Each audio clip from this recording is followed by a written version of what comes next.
오늘 하나님께서 우리에게 주시는 말씀은 욥기 6장 8절에서 15절까지 말씀입니다. 저 여러분들이 한 절씩 교독하여서 읽겠습니다.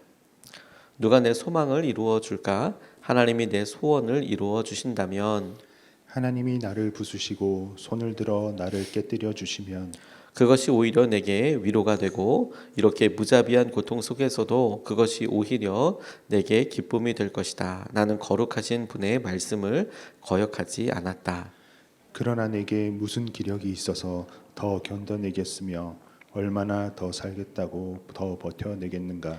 내 기력이 돌의 기력이라도 되느냐? 내 몸이 노쇠라도 되느냐? 나를 도와줄 이 없지 않느냐. 도움을 구하러 갈 곳도 없지 않느냐. 내가 전능하신 분을 경외하든 말든 내가 이렇게 절망 속에서 허덕일 때야말로 친구가 필요한데 친구라는 것들은 물이 흐르다가도 마르고 말랐다가도 흐르는 개울처럼 미덥지 못하고 배신감만 느끼게 하는구나. 아멘. 하나님 말씀입니다. 욥기의 전체 구조가 액자처럼 하나님과 사단의 이야기 그리고 마지막에 하나님과 욥의 이야기 이런 큰 액자 틀 가운데 욥과 욥의 세 친구들이 대화하는 것으로 이루어져 있습니다. 첫 번째 대화 시작에 욥의 불평에 대해서 엘리바스가 너 그렇게 하면 안 된다. 이러이러 이론들로 인하여서 너의 고통과 고난의 원인이 무엇이냐? 이것이다. 이렇게 이야기하는 것에 관해서 다시 엘리바스의 말에 대하여 욥이 대답하는 본문의 말씀입니다. 엘리바스가 욥의 불평을 듣고 아니야 이러이러 이렇기 때문에 너의 고난이 그렇게 된 거야. 그 말에 그런 거 아니야. 나는 죄진 거 없는 것 같아. 이런 마음을 토로하는 것이지요. 대화와 사람과의 관계는 일종의 선순환, 악순환이 있습니다. 이게 무슨 말이냐? 점점 점증될 수 있어요. 내가 사랑을 전하면 그 사랑에 대해서 같이 사랑이 돌아오고 더 큰 사랑과 애정이 가고 그 더 큰 사랑과 애정에 대해서 신뢰가 오고 점점 선순환되면서 점점 오고 가는 것이 있게 되겠죠. 반대로 악순환도 있습니다. 내가 섭섭하게 했던 일, 내가 미처 챙기지 못했던 일, 그게 오해와 함께 그 사람에게 돌려댔을 때 감정과 표현과 이런 것들이 이어서 다시 돌아오고 거기에 또 내가 마음의 반응 그대로 반응하게 되고 그러니 대화와 사람들 사이에는 보이지 않는 점증적인 이렇게 커지는 그런 게 있어요. 엘리바스와 욥 그리고 앞으로 이어지는 대화에서도 가만 보게 되면 이게 정말 욥의 세 친구들의 진심일까 혹은 욥의 진심이었을까 싶을 정도로 그가 가지고 있었던 일들이 표현이 되는데 어떤 한 구절만 보고 이런 말도 했잖아 이렇게 했잖아 이렇게 하기보다 전체를 함께 보면서 욥의 마음이 어떨 거야. 때로는 심하게 이야기했네. 때로는 이런 생각도 하게 했었구나. 이걸 같이 살펴보는 것이 중요하겠다라고 싶습니다. 욥이 엘리바스의 말을 듣고 억울했나 봅니다. 너 죄 지은 사람이 끝까지 행복한 거 봤냐? 막 이런 식으로 악한 것에 심판 안 하시는 거 봤냐? 그 말이 너는 죄인이다. 너는 악이 있다. 뭔가 기억나지 않고 보이진 않아도 그런 게 있지 않느냐. 근데 말은 이제 표현적으로는 욥 네가 죄인이다 이렇게 얘기하지 않았어도 전체적인 이야기를 봤을 때 너의 원인이 고통의 원인이 죄 때문 아니냐, 악함 때문 아니냐 이 말에 욥이 너무너무 힘들었던 것 같아요. 그래서 오늘 이렇게 말을 막 쏟아내듯이 이야기하고 있습니다. 그 가운데 우리가 욥의 말을 통해서 우리에게 새겨야 될 우리의 마음의 우리의 감정의 변화들 가운데 특별히 고난을 앞에 하고 있을 때 우리 가운데 기도해야 될 방향 한 가지 먼저 살펴보고 싶습니다. 그게 뭐냐면 은혜가 당연하던 것이 아니라는 겁니다. 우리가 자주 잊어버리는데 은혜가 당연한 것이 아닙니다. 8절부터 10절까지의 말씀을 보면 누가 내 소망을 이루어 줄까? 하나님이 내 소원을 이루어 주신다면 하나님이 나를 부수시고 손을 들어 나를 깨뜨려 주시면 그것이 오히려 내게 위로가 되고 이렇게 무자비한 고통 속에서도 그것이 오히려 내게 기쁨이 될 것이다. 나는 거룩하신 분의 말씀을 거역하지 않았다. 이렇게 말하고 있습니다. 하나님께서 우리에게 허락하신 것은 은혜예요. 삶의 은혜. 하나님께서 생명과 시간과 기회와 모든 것을 하나님의 주권적인 은혜 아래 두시고 우리에게 선물해 주셨습니다. 허락하여 주셨습니다. 우리가 생명이 있는 한 무언가 새롭게 도전할 수 있고, 그리고 또 다른 것을 우리가 생각해낼 수 있고 주님을 의지할 수 있지요. 이게 은혜라는 거예요. 다른 사람들과 비교해서 내가 더 부자야, 내가 더 건강해, 내가 더 유명해, 더 영향력이 있어, 사람들과 비교해서 내가 어떤 것을 느끼고 있나, 누리고 있는가, 더 하고 있는가, 거기에서 오는 만족이 아니라 하나님이 우리에게 주신 기본적인 전제가 생명 위에 우리를 두시고 우리를 살려주시고 오늘 하루를 허락하여 주시고 고난과 어려움이라고 이야기하는 여러 환경들 가운데서도 다시 도전하게 해주시고 다시 하나님께서 하시는 말씀을 붙잡고 의지할 수 있게 해주시는 것 자체가 기회이고 은혜예요. 은혜. 그 모든 것이 은혜의 기초이자 시작인 것이죠. 삶은 기본적으로 은혜로 우리가 함께하고 있는데, 근데 욥이 불현듯 말하길 차라리 하나님이 내 삶을, 내 자신을 깨뜨려 주셨으면 좋겠다. 그게 소원이다. 나 잘못한 거 없다. 이렇게까지 이야기하는데 그 가운데 우리가 자주 놓쳐버리는 게 있어요. 고난 때문에, 어려움 때문에, 억울함 때문에 차라리 내가 주님께서 허락하신 이 모든 것들마저도 아예 없었으면 좋겠어. 이렇게 이야기하고 있는 마음의 섭섭함에 하나님께서 우리에게 허락하신 것들, 예를 들어 물질과 기회와 호흡과 관계와 이런 일들이 어느 순간에 고난으로 다가올 때 그 이유가 뭐냐? 은혜가 사라진 것 때문에 그래요. 고통이 새롭게 온 게 아니고요. 우리에게 당연하다고 허락되어졌던 은혜가 사라지고 나면 그게 불편하고 고통스럽게 여겨져요. 그런데 처음부터 말씀드렸듯이 은혜는 하나님께서 거저 주시는 거잖아요. 하나님께서 우리에게 주시는 선물이잖아요. 그 선물과 하나님께서 거저 주시는 것이 없어졌다고 해서 우리는 고통스럽게 느끼고 불편하게 느끼고 힘들다고 이야기하지만 하나님께는 은혜를 주셨다가 그 은혜의 여러 상황들에 있어서 그걸 우리가 느끼지 못할 때 하나님께 책임이 있다고 이야기하는 것은 참 이상한 거죠. 일본에서 한참 비닐봉지를 그냥 나눠 줬답니다. 몇 년 동안, 몇십 년 동안 그냥 비닐봉지를 계속 나눠주다가 얼마 전에 그걸 유료로 바꿨대요. 유료로 바꾸면서 다만 몇백 원 해당되는 돈 이게 받는데 너무너무 사람들이 불평들이 많았답니다. 공짜로 나눠주던 것을 돈을 받고 주니까 이런 게 어디 있냐, 폭리 아니냐, 이제 막 이렇게 생각하는 거죠. 최근에 저희들도 좀 되긴 했습니다만 배달료를 받기 시작했잖아요. 아니 밤에 치킨 시켜 먹고 그리고 배달해서 먹으면 그냥 공짜로 다 해줬는데 어느 순간에 배달료를 2,000원씩 3,000원씩 받는데 지금이야 당연하게 이야기하지만 어이구 야식값이 많이 올랐다, 배달비 많이 올랐다, 당연하게 생각했던 것들이 어느 순간에 바뀌면 불편하게 되고 힘들어지고 왜 이렇게 되나 생각하게 되죠. 고난도 똑같습니다. 우리 가운데 하나님께서 어느 날 당연하게 해주셨던 건강이, 보살핌이 하나님께서 어떤 이유로 어떤 과정을 위하여, 목적을 위하여 우리에게 살짝 덜어가실 때 너무 불편하고 너무 힘들죠. 그런데 왜 날마다 누렸던 것을 당연하게 주시지 않느냐, 이렇게 이야기하는 것 자체가 우리에게 하나님과의 관계에 문제가 생긴 것이죠. 어느 순간에 은혜가 은혜로 보이지 않고 고통으로 보이는 것은 관계의 문제가 생겼다라는 거예요. 부부 사이에도, 부모 자녀 사이에도 어느 순간에 우리가 이렇게 함께 살아서 너무 행복하다, 이렇게 우리가 아무것도 없어도 우리가 이렇게 마음 나눌 수 있는 곳이 있어서 너무 좋다, 이렇게 생각하다가 어느 순간에 그게 너무 고통스러워져요. 그러면 관계에 문제가 생긴 거예요. 그리고 하나님과의 이런 잘못된 관계를 죄라고도 이야기합니다. 그러니 하나님께서 우리에게 주시는 것에 대해서 은혜를 하나님 주신 마음대로 은혜로 받아들이고 하나님께서 주신 기회들을 우리가 소중하게 붙잡는 게 너무너무 중요하겠다.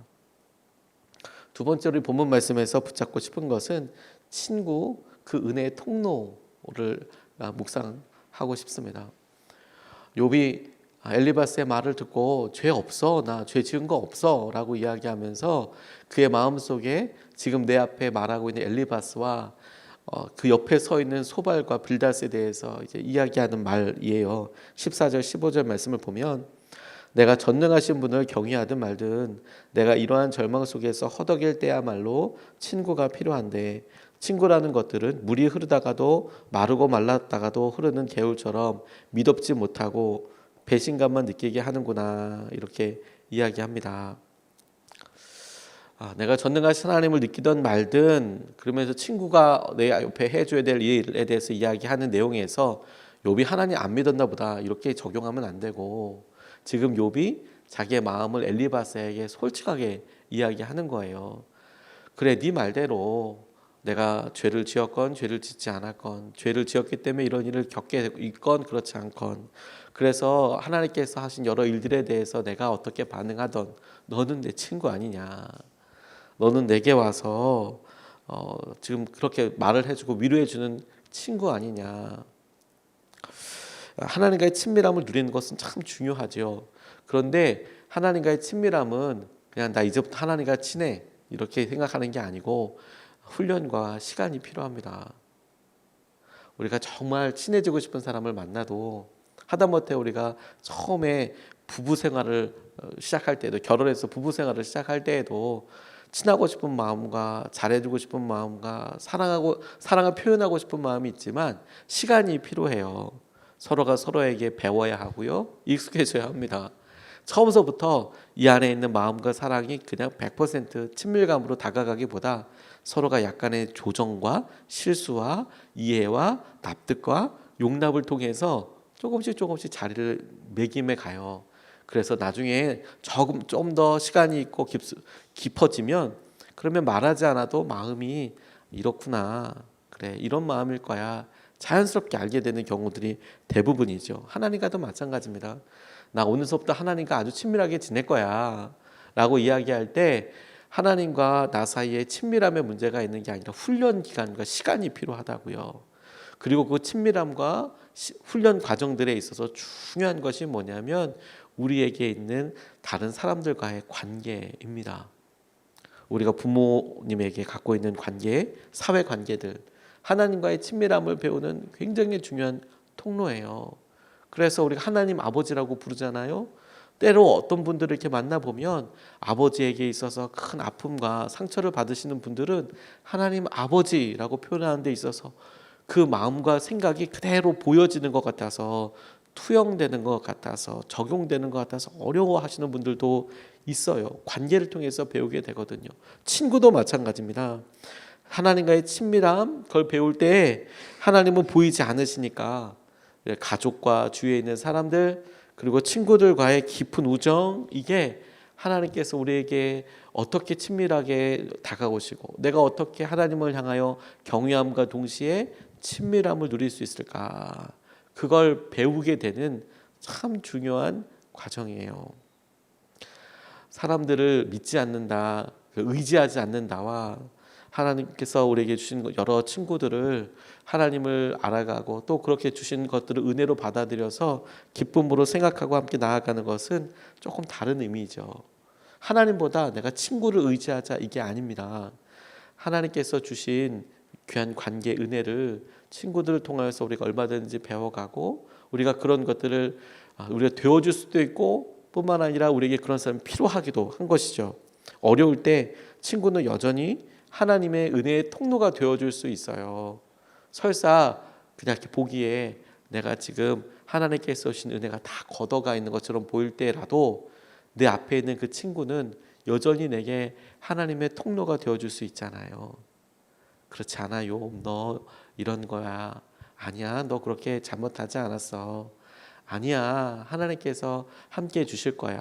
아니야. 너 하나님을 믿을 수 있어.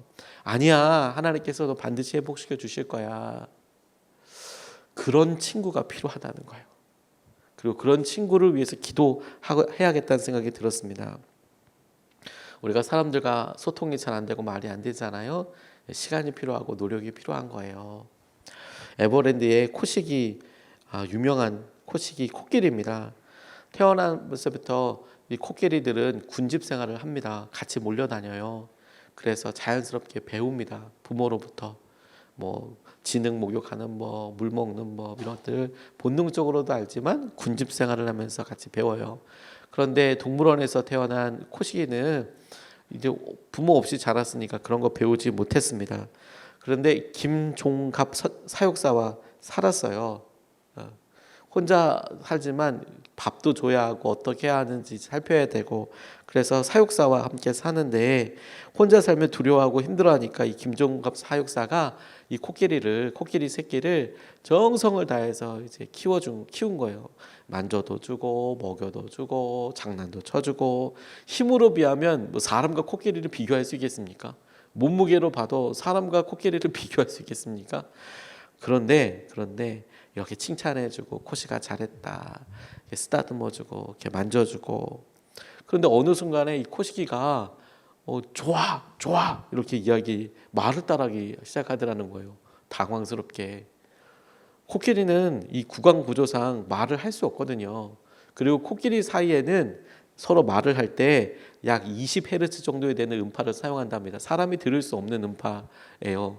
그러니까 코끼리니까 아무렇지도 않게 있는 것 같지만 사실 자기들끼리는 말을 하고 있는 거예요. 사람은 못 들어요. 그렇게 소통하는 애인데 사람 말을 알아들을 수도 없고요. 그런데 이 사육사가 집에 갈 때마다 코끼리가 코를 이렇게 넣어서 넣었다 뺐다 수없이 많은 그 연습해가지고 밤새도록 연습해서 좋아 그런 소리를 연습한 거예요. 그래서 실제로 그렇게 소리를 내기 시작한 거예요. 이렇게 만져주면 좋아, 코시기 좋아 이렇게 대답하는 거예요. 이게 지금 그래서 진짜 의미를 담아서 얘기하는 거냐 아니면 그냥 우연히 그 소리를 내는 거냐. 그래서 독일의 언어학자 그리고 오스트리아의 언어학자가 찾아와서 2년 동안 연구를 했대요. 그러니까 이거 그냥 소리를 내는 거냐, 지가 이렇게 있다가 사람들 사이에 있으니까 이런 소리를 내는 거냐, 아니면 이 코끼리가 진짜 정말 좋아서 우리가 말이라는 게 어때? 좋아 이렇게 소통하듯이 얘기하는 거냐. 동물이니까 다양한 방법으로 진짜 그런 거냐 어떤 거냐라고 알아봤는데 결론이 뭐냐면요, 이 과학 저널에 실렸던 것이 김종갑 사육사와 감정 소통을 하고 싶어서 이 코끼리가 노력한 거래요. 그래서 내가 지금 좋다고 이걸 이 사육사, 아빠 같은 사육사, 엄마 같은 사육사에게 말해주려고 소통하면서 이야기하게 됐다는 거죠. 훈련하니까 그렇게 마음이 전달되고 그렇게 표현할 수 있구나. 친밀감도 똑같이 그렇게 되겠구나. 그게 우리에게 친구들 때문에 고통과 어려움처럼 보이는 우리에게 그렇구나. 우리에게 있어야 될 은혜의 통로고 친구. 우리에게 필요하여서 기도도 해야 되지만 우리 또한 그렇게 기도해야 하는 거. 이런 분명한 목표를 기도 제목을 주셨다고 싶어요. 위로는 말로 하는 거 아닙니다. 체온으로 하는 거예요. 어느 날 그 어떤 대학생 열심히 이렇게 공부하던 학생이 아빠가 갑자기 돌아가셨대요. 담도암 때문에 돌아가셨을 때 그때가 대학 4학년 때였답니다. 청천벽력같이 무너지고 아픔이 있죠. 그런데 걱정도 많이 됐는데요. 장례 기간 동안에는 아무 생각도 없더래요. 막 찾아오는 손님들 그리고 인사하고 이러니까 진짜 정신이 없이 막 봉봉 이렇게 지나갔답니다. 그런데 이제 장례 다 마치고 나는데 자기 친구가 거기 있더라는 거예요. 친한 친구가. 그래서 너 여기 왔었니? 너 장례 왔었니? 그런데 가만히 얘기 들어보니까 이 친구가 아빠랑 사이도 너무 좋았는데 그 아빠가 대학 4학년이면 아직 어리잖아. 아직 뭐 어리다고 할 수 없지만 아직 더 많은 부모의 도움이 그래도 필요한 때이잖아요. 그런데 뭐라 해준 말이 없더래요. 아빠가 하늘나라 가신 이 자매한테. 숨어 있었다는 거예요. 언제 왔냐고 물어봤더니 첫날 왔다가 할 말이 없어서 마음이 너무 안타까우니까 설거지를 3일 동안 했다는 거예요. 손이 퉁퉁 부어있는 모습을 보고 크게 울었대요. 여러 조문해 주신 분들도 감사하고 그 위로도 너무 감사했지만 자기 친구가 이렇게 왔는데 친한 친구가 아이고 우리 친구가 아빠가 이렇게 갑자기 돌아가셔서 얼마나 마음 아플까. 그런데 뭐라 해줄 말이 없어서 거기서 장례식장에 이렇게 있으면서 일부러 숨었게 하겠습니까? 그런데 못 봤던 거예요. 자기 너무 이렇게 바쁘고 그 상주로서 이렇게 일하다 보니까. 그런데 손이 퉁퉁 부어 있는 거 보고 엉엉 울었다고. 너무 위로가 돼서 크게 울었다고. 그때서야 목 놓아 울었다고. 우리에게도 주님께서 주신 은혜의 통로로 보내주신 사람들이 있고 우리 또한 그런 사람의 통로, 은혜의 통로가 되어야겠습니다. 욥이 지금 괴로워하고 있는 내용은요, 내 주위에 토로하고 있는 것은 내 주위에 나를 이해해 줄 사람이 없다라는 거예요. 어떤 면에서는 그게 우리의 모습일 수도 있겠다는 생각을 했어요. 나 너무 외로워. 나 너무 힘들어. 나 이래. 그럴 때 우리에게 위로해 줄 사람이 필요하구나. 뿐만 아니라 그렇다면 우리가 다른 사람에게도 그런 친구가 되어주는 것이 너무너무 필요하겠구나. 은혜의 통로로. 적어도 여러분, 우리가 영적으로 깨어있고 친밀하면 그 사람이 처해 있는 어떤 상황을 보고도 우리는 하나님의 은혜의 통로가 되어서 아니야, 하나님이 널 여전히 붙잡고 계셔. 아니야, 하나님이 완전히 회복시켜 주실 거야. 아니야, 더 놀라운 축복과 기쁨을 주실 거야. 은혜 사라져버린 것 같고 아파하는 우리 각자에게 서로가 은혜의 놀라운 증폭기가 되고 증거가 되어서 하나님을 주시는 기쁨과 은혜를 살아갈 수 있도록 오늘 우리가 증인되고 믿음으로 결단하며 나아갈 수 있으면 좋겠습니다. 두 가지 말씀 같이 나눴습니다. 은혜가 당연한 거 아닙니다. 그러니까 우리가 감사할 수 있을 것 같아요. 어느 날 은혜가 사라지면 고통이 시작이고 고난처럼 느껴진다. 그렇다면 은혜가 있을 때, 조금이라도 있을 때 우리의 영적인 시선이 어디에 머물러야 할까? 우리에게 주신 허락하신 것들에 대한 마땅한 감사로, 마땅한 고백으로 있어야겠다 싶습니다. 두 번째로, 그렇다면 하나님께서 주신 그런 많은 은혜들 가운데 보이는 것 다 사라져버리는 것처럼 보이더라도 친구에 대해서 마땅히 우리를 위로해주고 마땅히 우리 가운데 함께해야 될, 우리를 판단해줄 사람이 필요한 게 아니고 우리와 함께해주는 사람이 필요하죠. 그런 친구가 있게 해달라고 허락해달라고 기도할 뿐만 아니라 우리가 우리 사랑하는 사람에게 은혜의 통로, 하나님의 통로, 친구가 되어줘야겠다. 그렇게 우리가 같이 기도하면 좋겠습니다. 두 번 나눠서 같이 기도하겠습니다. 첫 번째 기도는